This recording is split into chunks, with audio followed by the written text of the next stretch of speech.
Oke, selamat datang di channel YouTube saya, Noto Susanto. Kali ini saya akan coba mempresentasikan ya salah satu tugas mata kuliah di Unsia, yaitu berkenaan dengan mata kuliah grafika komputer. Nah, langsung saja saya akan share materinya sekaligus untuk sebagai bagian dari pembelajaran di kanal YouTube saya ya.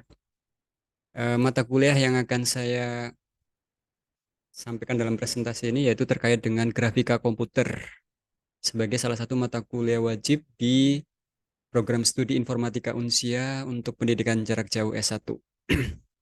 Grafika komputer ini terkait dengan digital differential analyzer, yaitu salah satu algoritma dalam komputer grafis, yaitu dalam pembentukan garis ya.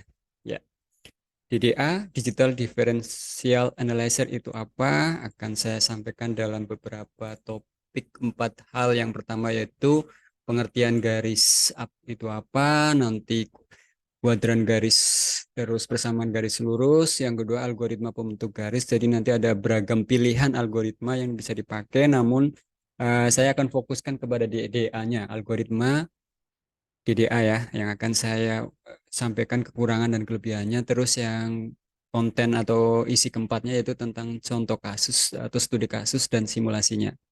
Next, nah pengertian garis itu apa? Garis merupakan apa ya?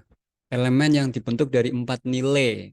Nilai apa? Nilai koordinat yang kalau nanti dibuat dalam kuadran itu kan ada 4 kuadran ya. Kuadran satu, kuadran 2, kuadran 3 dalam matematika.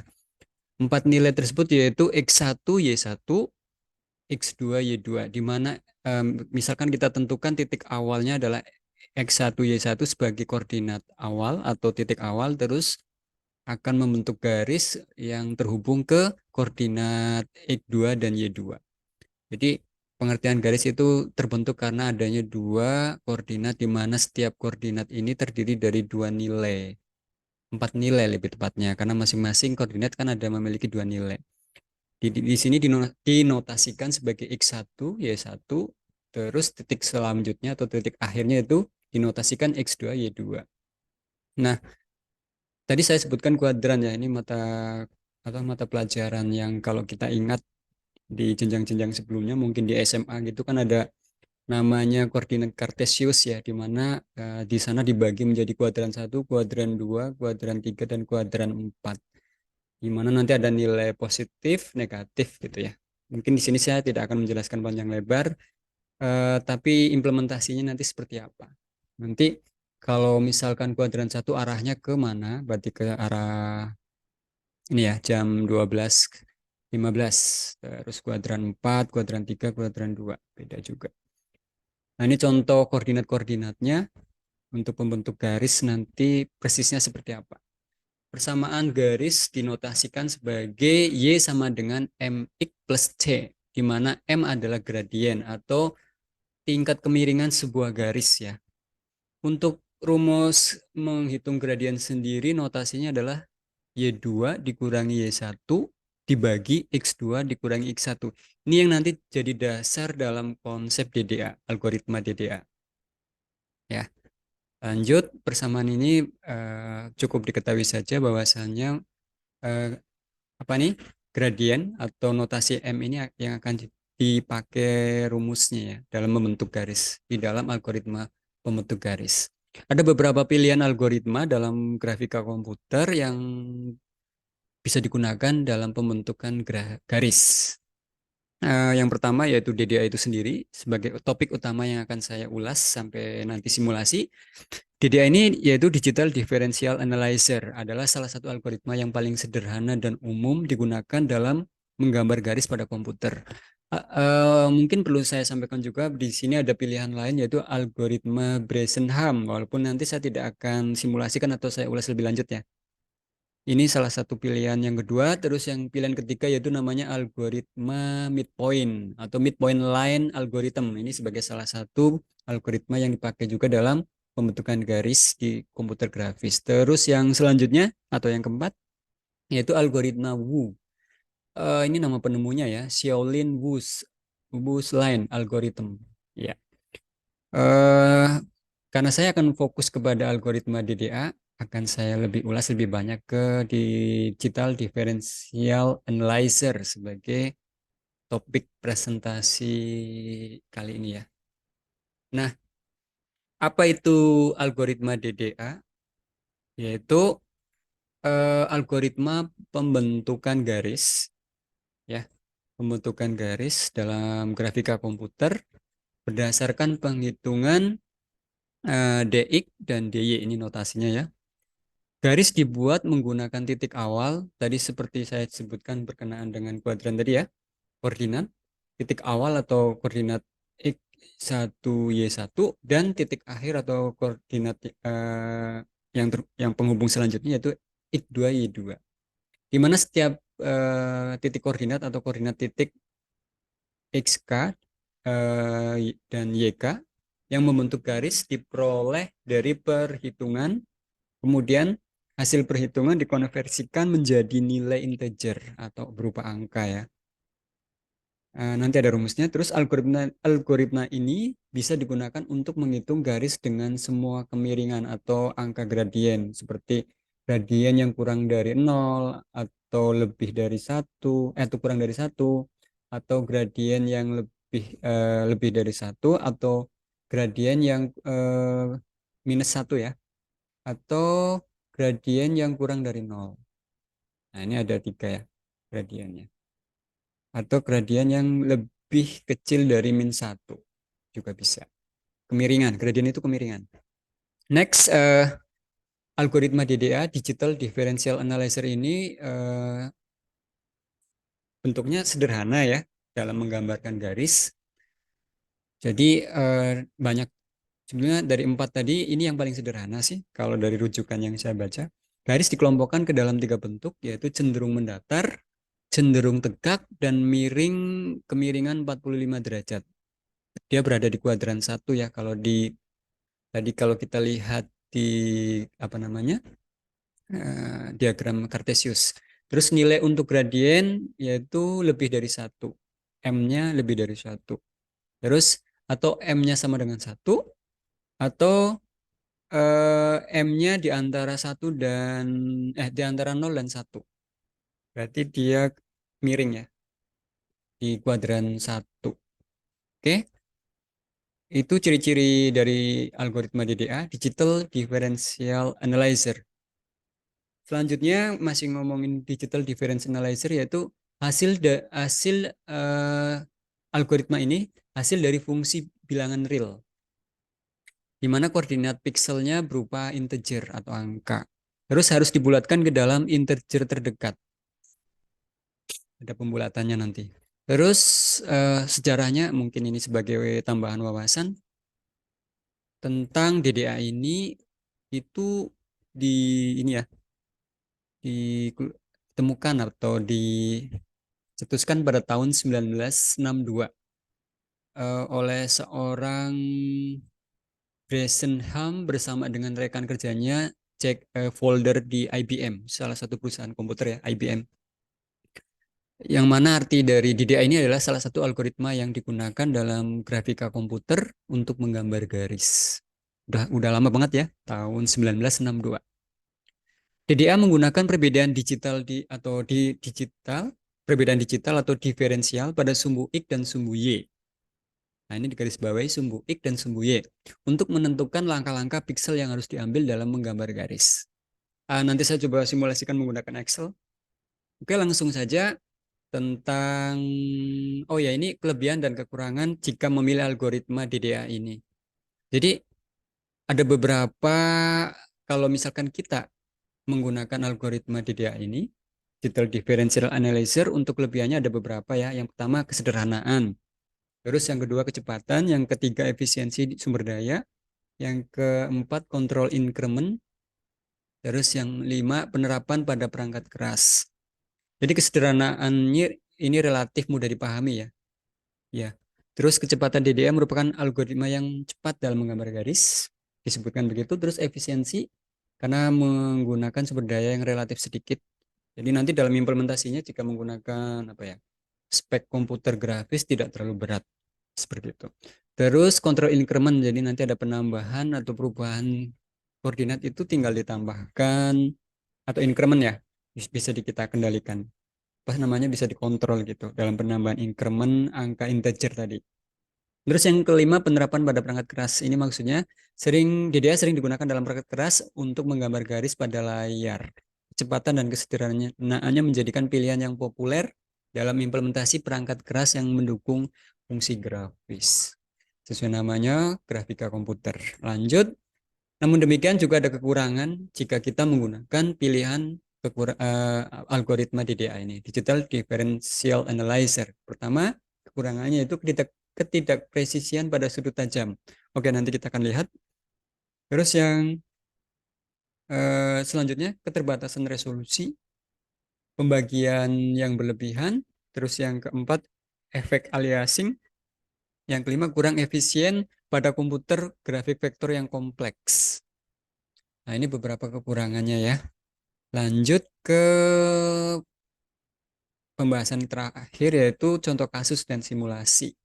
Serta ada beberapa penelitian yang menggunakan algoritma ini, penerapannya ada beberapa ini ya, beberapa contoh kasus gitu. Nah, ini saya coba searching di Google Scholar, ada beberapa penelitian. Saya menggunakan kata kunci algoritma DDA, ketemu sekitar 48 jurnal. Contohnya yang pertama, implementasi algoritma digital differential analyzer dalam penentuan rute pada peta topografi berbasis Android. Ya, garis ya. Nanti topografi kan peta. Tapi ini banget ya. Implementasinya konkret banget, yaitu pada berbasis Android gitu. Ada juga penelitian lain di bawahnya ini. Ini juga sebagai salah satu rujukan dalam materi presentasi saya. Contoh algoritmanya ini nanti studi kasusnya, yaitu disebutkan diketahui suatu garis yang dibentuk oleh dua koordinat ya, dua buah titik koordinat, yaitu yang pertama 1,2 atau koordinat y 1,2, terus koordinat yang kedua 8,10 atau titik x-nya 8, y-nya 10 gitu ya. Bila titik 1,2 sebagai titik awal dan titik 8,10 ini sebagai titik akhir atau yang keduanya, maka buatlah garis yang menghubungkan kedua titik tersebut dengan menggunakan algoritma DDA. Disimulasikan menggunakan Excel. Di mana langkah-langkahnya di sini mungkin saya bisa bacakan atau langsung simulasi aja ya. Karena nanti kan tahap ininya apa namanya? Langkah-langkahnya juga sama biar enak langsung dibaca. Oke, ya ini screenshot yang udah jadi ya. Jadi nanti simulasinya di Excel, Microsoft Excel, akan terbentuk garis tertentu sesuai dengan angka koordinatnya. Oke, kita langsung ini aja ya. Apa namanya? Pindah ke Excel-nya. Saya share screen dulu untuk simulasi Excel-nya. Nah, ini dia.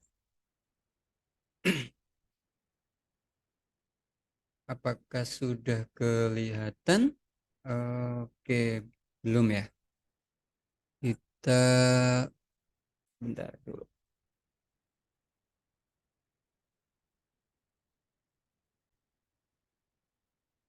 Nah, ini adalah untuk simulasinya ya. Kita akan menggunakan Excel. Nah, seperti ini. Tadi soalnya adalah kita akan menghubungkan titik dua koordinat, yaitu 1,2, 1,2 XY1, terus XY2 yaitu 8, 10. Ini sebagai koordinat yang kedua, di mana titik 1,2 itu adalah sebagai titik awalnya.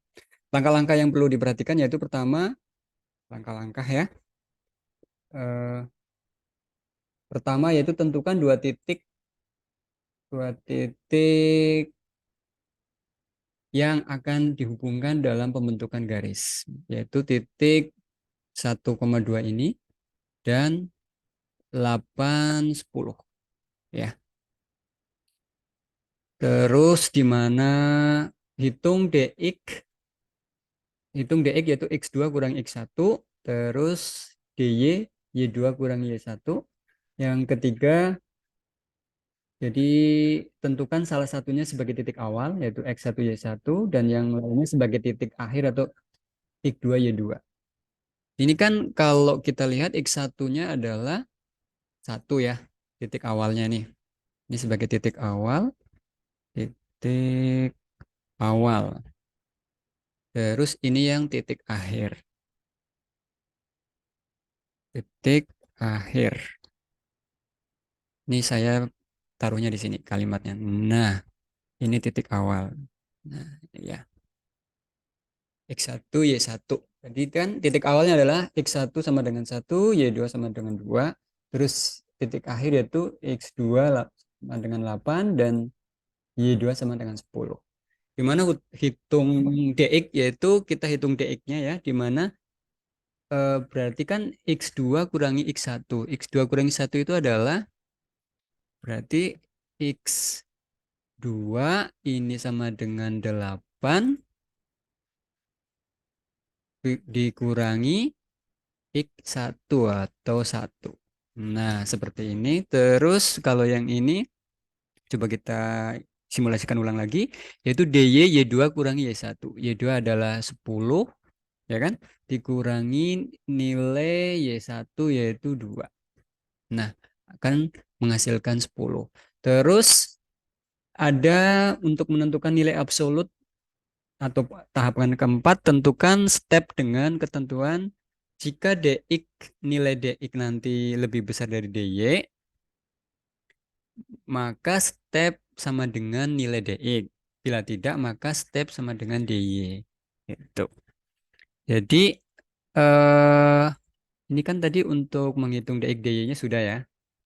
Jadi ketahuan di sini bahwasanya ternyata DX-nya itu lebih apa nih? Oh ya, ini rumus agak Excel-nya sih kita hapus saja dulu. Di sini nilai DX-nya lebih besar dari DY, maka stepnya DX. Tapi jika nilai apa namanya nilai DY-nya lebih besar, maka pakai pakai pakai DY gitu ya. Kalau kita lihat di sini adalah nilai DX-nya lebih kecil ya daripada DY, maka stepnya adalah DY disebutkan gitu dalam langkah ini. Artinya kita pakai logika aja. If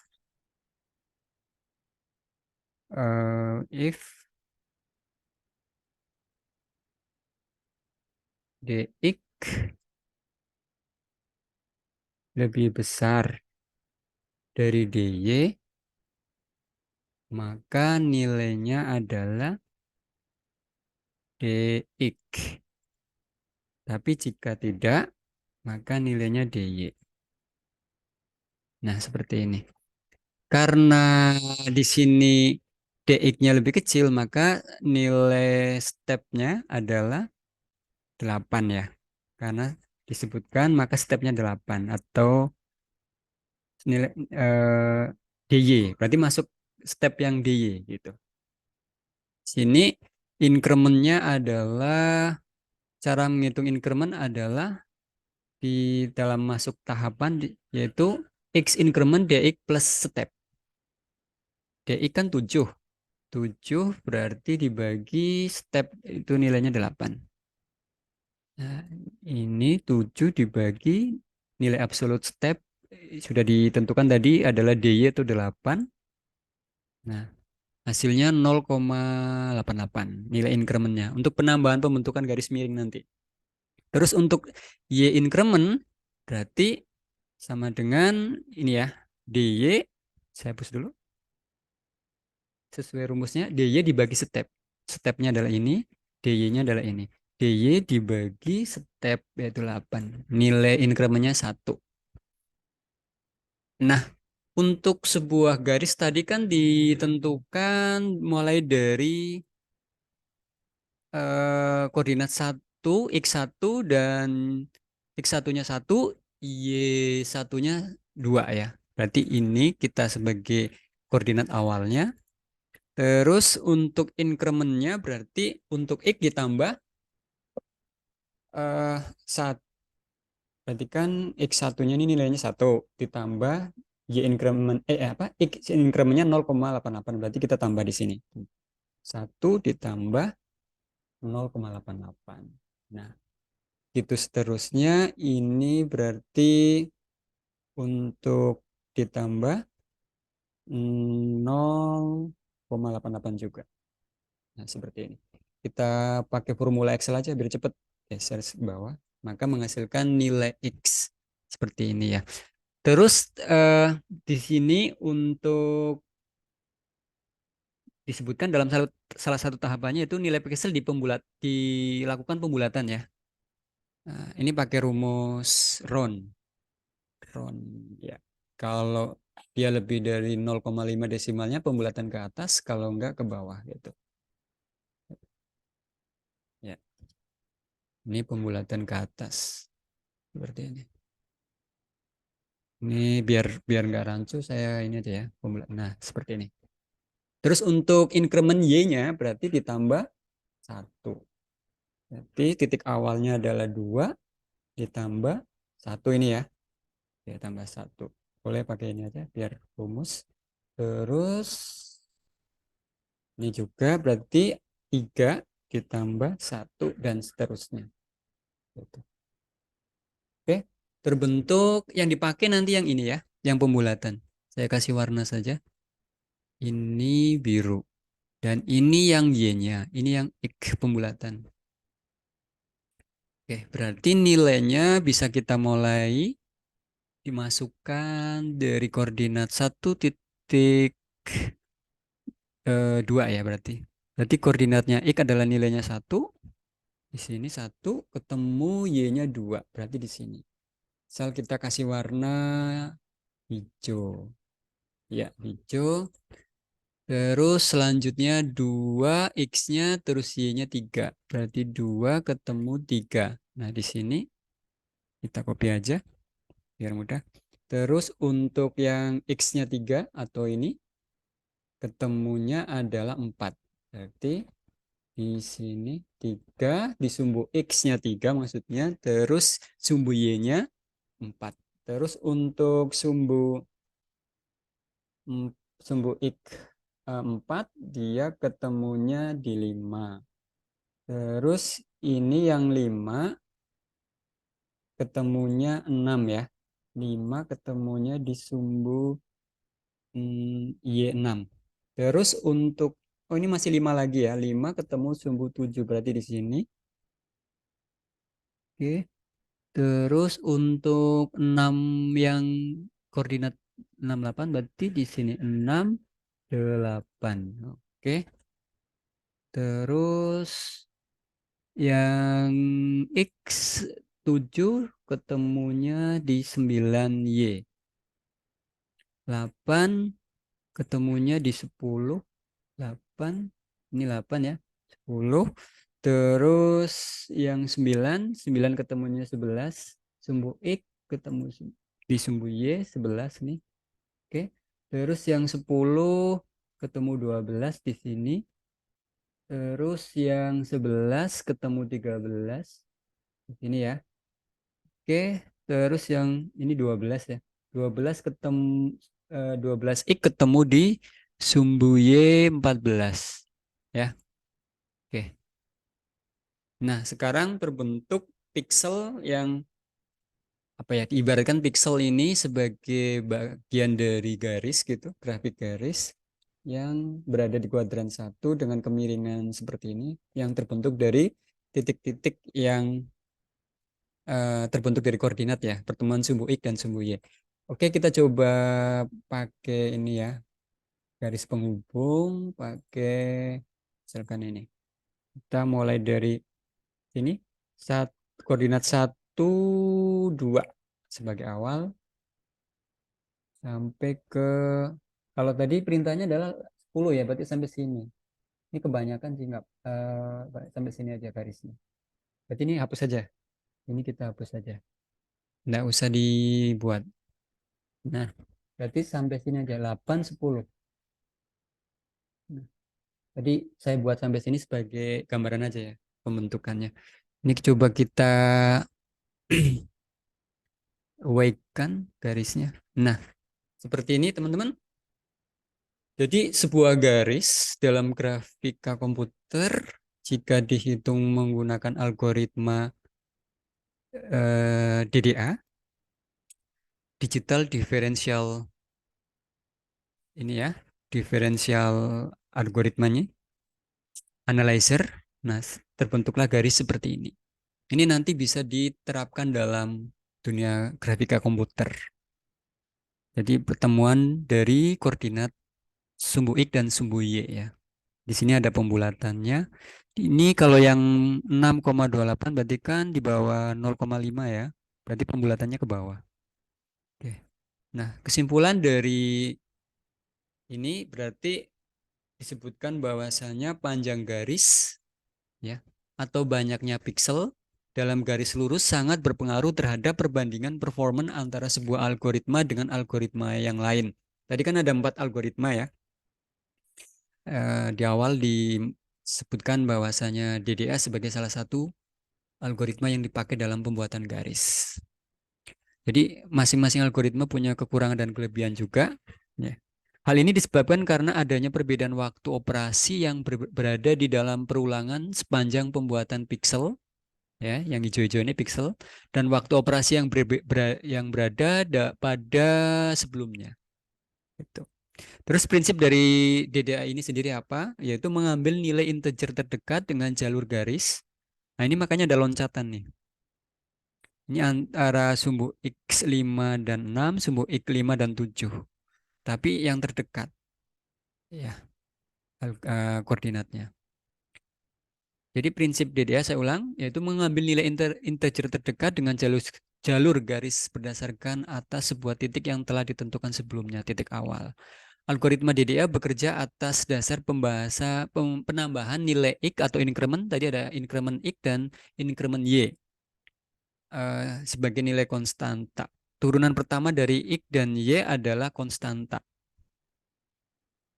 Terus sehingga untuk memperoleh suatu tampilan dengan ketelitian tinggi, suatu garis dapat dibandingkan dengan menambahkan nilai X dan Y pada masing-masing sebesar E delta X dan E delta Y dengan besaran dengan nilai yang sangat kecil. Oke, itu sebagai akhir dari presentasi saya ini. Jadi sangat menarik ya pemilihan algoritma DDA ini dalam uh,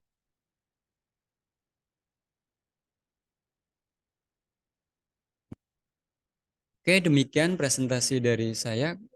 Semoga bermanfaat. Terima kasih sudah menyimak dan semoga bermanfaat. Saya tutup. Assalamualaikum warahmatullahi wabarakatuh. Sampai ketemu lagi.